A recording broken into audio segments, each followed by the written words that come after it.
Que l'on fasse savoir. Que l'on fasse savoir est la deuxième réponse du rabbi Éléazar à la question préalablement posée. Nous remarquons que du savoir, il monte d'un cran en passant au faire savoir. Peut-être que tous n'arriveront pas nécessairement à savoir. Plusieurs facteurs peuvent concourir pour qu'ils ne sachent pas, pour qu'ils ne parviennent pas à la connaissance souhaitée. Alors, il faut l'intervention de quelqu'un d'autre auprès de cette catégorie de personnes. D'où l'apport des enseignants, des professeurs, des guides, des accompagnateurs, dépendant de leur charisme ou des dons reçus. On peut leur attribuer beaucoup de titres et les affecter à de nombreux postes de commande. Qu'importe, ce qui compte, c'est de transmettre adéquatement le savoir à tous les vivants, de peur qu'ils ne soient pas pris au dépourvu et se découvrent devant un fait accompli.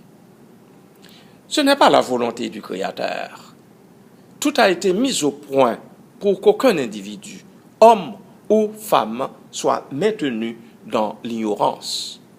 Jésus donnera pour mission à ses disciples un message en 4 mots.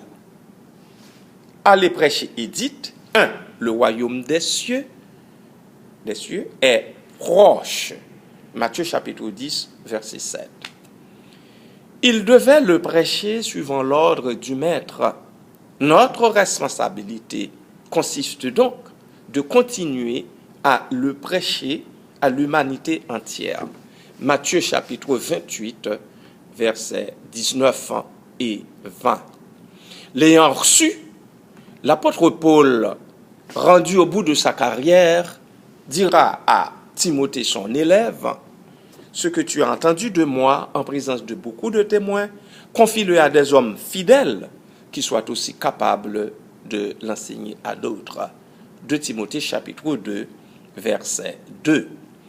Il incombe à tous, ceux et celles qui ont reçu le message, de l'enseigner à d'autres afin que eux aussi soient mis au parfum et se préparent à la rencontre de leur Créateur.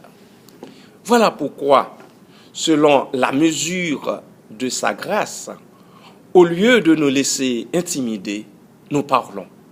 Nous crions fort, encore plus fort, chaque jour.